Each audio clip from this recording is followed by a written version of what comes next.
Right, anyways, we're not very happy. I know Paul's laughing because someone's doing something behind the camera. This is the review.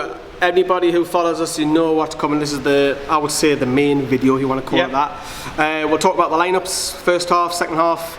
We'll hear from Steve Brucey, and then we'll talk about probably, it's the boycott. He's Brazilian, isn't he? Brucey with them flicks, he is, aye. Ronaldinho. That's kind of saying Ronaldinho, he doesn't even look when he does flicks. But the first half lineup, first of all, we'll get into that. Look, it didn't surprise her. Owen said Emil Croft, I don't know what he was thinking. Sorry, Owen, but I'm calling you out on that. A majority of us got it right with Manquillo, and the only thing was, you mentioned just before off camera, was Richie was the only one. Yeah, that was the one. I did expect Williams to start the left wing back. I didn't think Richie would make it, given what we saw up at Hibernian. But apart from that, it was the predicted team. It was the best one that Bruce had available. He went for it. And the first half, it started decently. We had some, a few decent chances, good chances.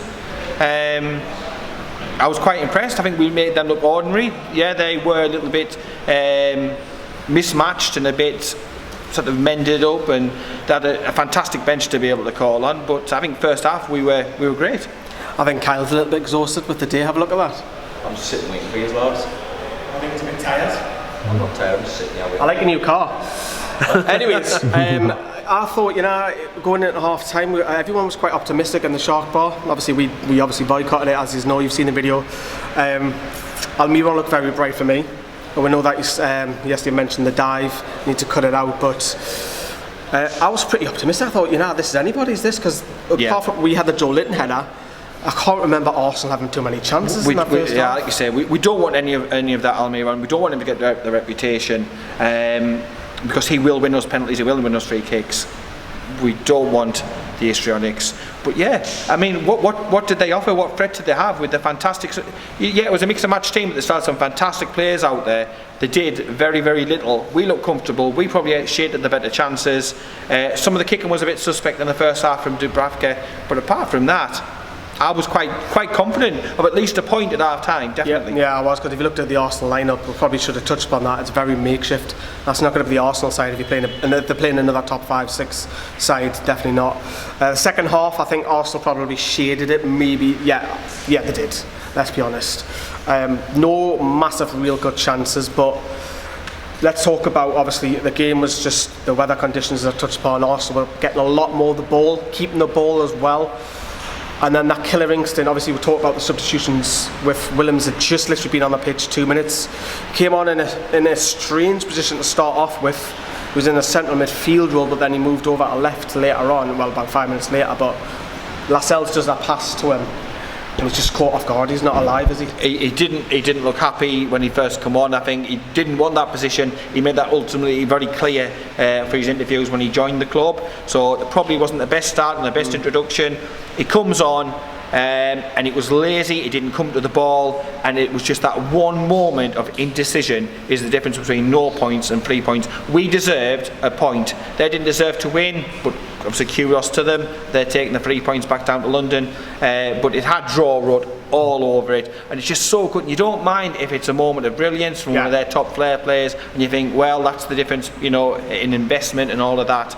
But it was one moment of laziness that's cost us. You've switched off for a moment, they've stolen.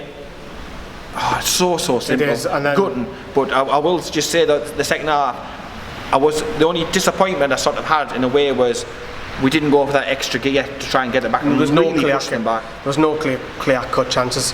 Speaking of the Arsenal goals, so obviously they fly down that right, little cross in, the defence is split because they're high up, and then a little clip over, great finish by Aubameyang, 1-0. Your saint-maximin come on, very bright, very Ben Arfa Lawalawa has been described. As you can see why the first thing he does, step over, beats his man, what a cross, but no one's on the end of it. But very exciting prospect. A lot of fans today would have seen him for the first time, get his first glimpse. What do you make of him? It was fantastic, but like you say, you had that first moment where he clipped the ball in, he was dying for somebody just to get on the end of it. Shearer on the end of that, imagine it, man. Front post, bang. Bang, yeah. And then in the second half, you had, Andy Carroll as well. Well, he is fit, just not match fit, allegedly. So hopefully, fingers crossed, he'll be back shortly for us. but he was terrorising, he was making them runs in, but then he did a bit of a loa moment where he did the tricks and stuff like that. He was away and then fell over himself. And I think you're going to get that over the course of the season. It's going to take him a while to bed in. Will he start straight away? I still think it might be a few weeks before Bruce gives him the start in a game. Maybe League Cup game. League Cup, yeah, something like that. That'll not be far off. So yeah, I can see him being introduced like that, but such an exciting talent. He's on the ball and everybody in the bar was just holding their breath. Go on. And all the Arsenal players. And then he took the shot, didn't he? I don't think he quite. One that was deflected slightly. He didn't sort of connect with it brilliantly. Then he took a bit of a deflection. But at the end of the day, in these conditions, sometimes you take one of them on. We've had to come indoors because it's absolutely horrible. It is absolutely horrible today. It matches my mood, to be honest. I've said that. We're puffed, so as you're saying is, then a couple of long range shots, Fabian Schär. But, you know, for me though, I point this out is, why not chuck Mutu on, man? We were saying that at the end. Chuck him on. If he's on the bench for the last 10 minutes, yeah, you take a defender off and you put him up top. And you've seen, like, at Old Trafford, he can do it. Pre-season, I've been quite reasonably impressed, apart from at the beginning where he's playing up by, obviously, himself. That doesn't work. But with others around him, he's more than capable. He's scored goals elsewhere. I would have brought him on. I would like to have seen him on. That's maybe the only slightly gripe I will have.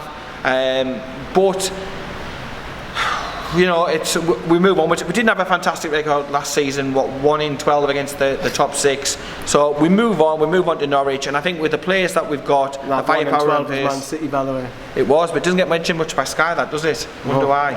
No comment. Anyways, right. Let's hear from Mr. Stevie Bruce. Over to you, Steve. Yeah, we're disappointed because how many times we played against the Arsenal, and of course you restricted them to really my goalkeeper hasn't a shot to save, and the disappointment, of course, is the goal which we've give away. Unfortunately, is we've made a mistake and got punished, which obviously at this level you do. So yeah, disappointed with that, but overall, you know, we've give as good as we've got against a very, very good Arsenal team, and that's the disappointing thing, that we just haven't been able to, you know, to get a goal in the first half in particular, where we've hit the post and Joe Linton's got a header what flashed wide, and they were the big incidents in the game, and you know, but overall quite pleased. Right, so that was Bruce's, well, he's disheartened by it, but you know, it's positive. You'll probably look at that and think there's bits and spells where I can take from that game going into Norwich. Obviously Norwich collapsed on Friday night by trying to attack Liverpool. You know, Paul just touched on that briefly. There is signs that there's goals in that game. There is. We saw a lot of positive signs, even up against Hibernian. It's not so much the result or the opposition in that instance, it's the way that they were playing and how they were trying to apply themselves. Joe Linton, I will say today, I thought it was slightly harshly scored on the player ratings. I thought some of the touches that he was taking, him down there, yeah, some of the touches he was taking, he's tracking back, the header, all of that. I just scored him 8 today. I thought he was really, really good. I'd have said 8 as well. How he dropped back, he brought others into play. He worked so tirelessly, and he didn't get a great deal of help, it was fair to say. But I'm excited by the prospect of what he can bring. And certainly, if I was Brighton Hanley next weekend, I'd be getting no sleep. It's got diarrhea this week. Aye. We're not going to look at the league table because it's one game. It means now at the minute. So off the field stuff, obviously you've seen we're quite heated and quite passionate. I would probably describe it one of the passionate videos we've done in a long time. Everyone's raw emotions are here. Probably all three of us feel a little bit let down at some point. But touch upon that. I know you said what you said earlier on in the video, but would you say class that as a failure to the boycott? There's two bits of the boycott. The first part of it, the threat of it, has made the club spring into action. So He's got something else on the mind. Hey. But you know, you've got to say that side of it. You know, we've broke our transfer record. We've brought in some really decent players. It's been our best transfer window in goodness knows how long, and that is a direct result of the planned protest. But I've said before, social media is not a barometer of the entire fan base's opinion, and from the actual boycott Arsenal itself, we said outside as they were coming in, there's just too few and it's not big enough. When there's only 300 people turning up to meetings, when there's only one man in the dog outside of the stadium, it is not big enough. It doesn't have the figurehead. It doesn't have the streamlined approach. People were singing Ashley songs as they were walking into the stadium. We've been criticised left, right and centre, but we have actually stuck to our word. We've done what we said we were going to do. There's no bullshit with us, we'll tell you. So it literally, we'll do it or we don't. As it says on the tin.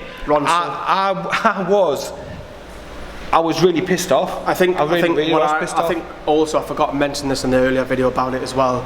We're going to be looked at as a bit of a joke. That's probably what it is. I think that's what's kicked. Well, I told you on my phone before the match, I had Barnsley supporters, Sheffield United supporters, Sheffield Wednesday, Leeds, all them Yorkshire. Yeah, loads of Yorkshire clubs fans who's been messaging us, boycott. What boycott? It's embarrassing, and it is. We're a passionate support.